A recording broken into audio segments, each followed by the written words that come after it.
Ant-Man and the Wasp is now in theaters, and it's proving to be yet another cinematic success for Marvel Studios. The hilarious, lighthearted, action-packed sequel was just what the world needed after the emotionally exhausting Avengers Infinity War. But some fans will have come out of the movie slightly disappointed, after discovering that their theories about it turned out to be incorrect. This video will run through some theories that Ant-Man and the Wasp proved wrong, and be warned, it contains spoilers. Don't forget to hit that subscribe button. It's the best way of keeping up to date with all of Screen Rant's great new videos.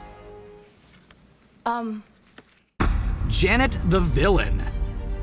News of Michelle Pfeiffer's casting in Ant-Man and the Wasp was met with glee by fans of superhero movies. The gorgeous actress had previously played Catwoman in 1992's Batman Returns, arguably the most iconic portrayal of the character ever, and the fact is she's at her best when she's playing a villain.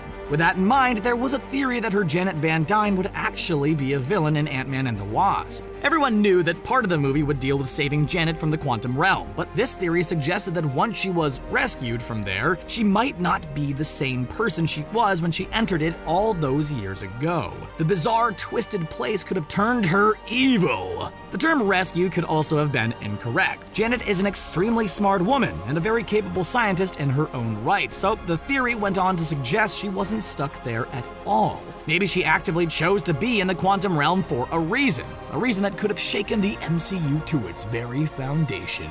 Of course, that didn't turn out to be true at all. She's still a good person, and there were other characters in the villainous roles for this movie. Hope the villain. Well, in spite of the fact it sounds completely crazy and the fact it obviously turned out to be completely incorrect, it did actually make a lot of sense. Just take a look at some of the names of past Marvel Studios movies: Thor: The Dark World, Captain America: The Winter Soldier, Avengers: Age of Ultron, Thor: Ragnarok, Avengers: Infinity War. Do you notice a pattern?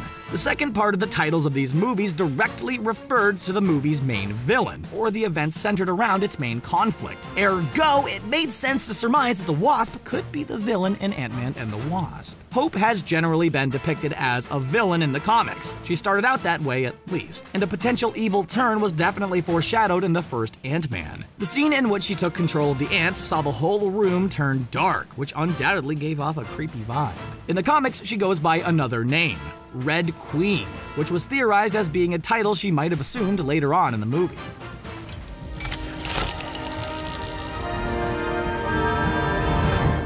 A quantum ruler.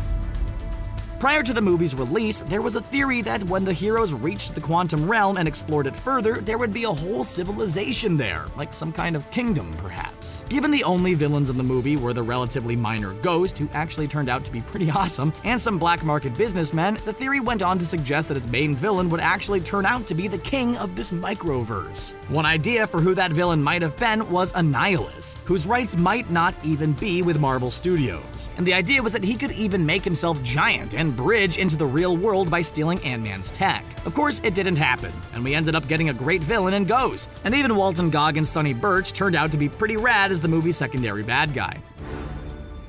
It's about damn time. The multiverse.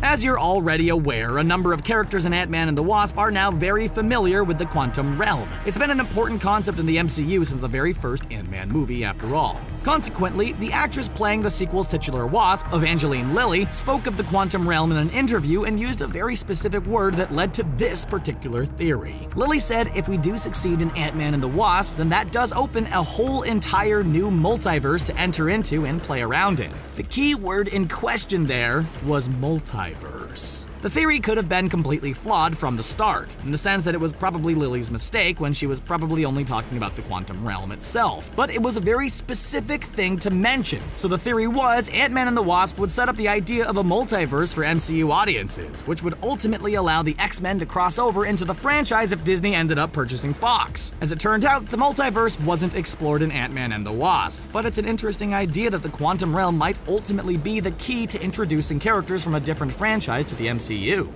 She seems more intense. Ghost is Bill Foster's daughter. Ghost was one of the characters that people were most excited about in Ant-Man and the Wasp, thanks largely to the fact that the talented Hannah John Kamen was playing her and the overall design of her character. As soon as fans saw her in the earlier trailers, they started to come up with the theories about her. In the comics, Ghost is a man, but part of the character's MCU redesign was that she was a woman, and given that she was also a black woman, one theory suggested she might have been directly linked to another character in the movie. The theory was that Ghost would be the daughter of Bill Foster, who was played by Lawrence Fishburne, the character who had previously used Pym particles to grow to giant size and had used the name Goliath. The relationship would have allowed Marvel to draw some very obvious parallels between Hank Pym and his daughter, the Wasp, and Foster and his daughter, and would have continued the theme of family we saw in the previous movie.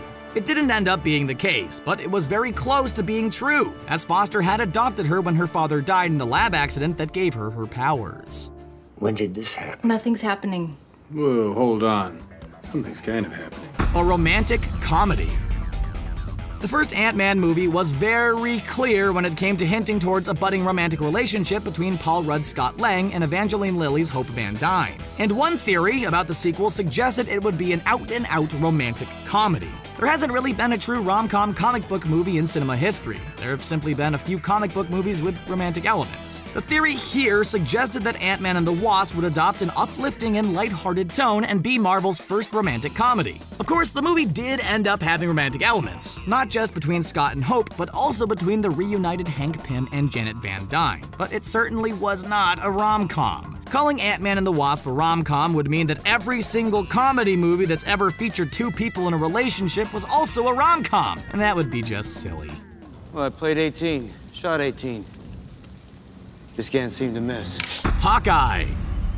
There was a rather heartbreaking theory regarding Hawkeye's potential inclusion in Ant-Man and the Wasp. Obviously, Clint Barton didn't appear in Avengers Infinity War, and this theory suggested we'd find out why. The theory said that Barton would be mentioned by Scott Lang in the movie, with Lang informing us that part of Barton's government deal is that he is to have no contact with any of the Avengers. Then, after the credits, we would see Barton on his farm, wearing his ankle monitor just like the one Lang was forced to wear. He would be shown enjoying time with his family. Then, when his daughter ran towards him with her arms stretched out, ready to give him a big old hug, just as she jumped into his arms, a flash of white would cover the screen. Once the light faded, audiences would see her slowly fade into dust, just as she reached Barton. Then, Clint would watch as his wife and son disappear as well. And we'd immediately know Hawkeye would be heavily involved in the fight back against Thanos going forward. Of course, Hawkeye was nowhere to be seen in Ant-Man and the Wasp, and quite frankly, if that's how it would have panned out, it's probably for the best, because we would have been in complete hysterics. Doctor Strange. The quantum realm isn't a dimension that has been limited to appearances in Ant-Man's movies. It also made an appearance in 2016's Doctor Strange. It was one of the many planes of existence the titular character was sent on a journey through by the Ancient One, which suggests it can be reached through magical means. And that led to a theory being conceived about Ant-Man and the Wasp. It was the theory that Doctor Strange would appear in the movie, using his powers to access the quantum realm and help to save Janet van Dyne. It wouldn't be the first time an MCU hero had appeared in another character's solo movie. Hulk appeared in Thor Ragnarok, Tony Stark appeared in Spider-Man Homecoming, and Black Widow appeared in Captain America the Winter Soldier, for example. In fact, Strange himself appeared in Thor Ragnarok, so he does have form for that kind of thing. Scott Lang, Hank Pym, and Hope van Dyne didn't end up needing any magical help in Ant-Man and the Wasp. They managed to save Janet all by themselves. But it would have undoubtedly been really cool if this theory had turned out to be correct. Maybe we'll see an Ant-Man Doctor Strange team-up in the MCU's future. Hang on. Captain Marvel. We all now know that Captain Marvel is coming to the Marvel Cinematic Universe. In all fairness, we've known for quite some time. Given that the character was finally referenced in the Avengers Infinity War post-credits scene, and given that Ant-Man and the Wasp was the last MCU movie before Captain Marvel's movie hits theaters around the world, there was a theory that the character would appear in Ant-Man and the Wasp. Some people even thought Scott Lang would stumble across her in the quantum realm and discover that she'd been stuck there since the 90s, which is where her solo movie will be set. Others thought she'd appear in a mid- or post-credits stinger scene. Either way, it didn't happen. Guys, come on, man. We got bigger fish to fry. Ant-Man and the Wasp in Infinity War. Ant-Man and the Wasp obviously weren't in Avengers Infinity War. There was a theory, however, that the duo were present for the events of Infinity War, and that Ant-Man and the Wasp would revisit scenes from that movie, showing how they were there but were too small to see. It could have led to some funny gags about how they were the reason for certain events happening in Infinity War. The idea came from Lion King 1.5, as the concept is very similar to that movie, which focuses on Timon and Pumbaa and takes place at the same time as the first Lion King. It would have been a cool idea, but it didn't happen. And the only direct link to Infinity War came in the mid-credits scene, when Hank, Janet, and Hope became victims of Thanos' notorious finger snap. I don't understand. No, I don't expect you to. And that's the end of our video. Did you enjoy it? Did you have any Ant-Man and the Wasp theories that turned out to be wrong? Let us know your theories in the comment section below. And don't forget to like, share, and subscribe to Screen Rant for more great videos just like this one. Bye for now.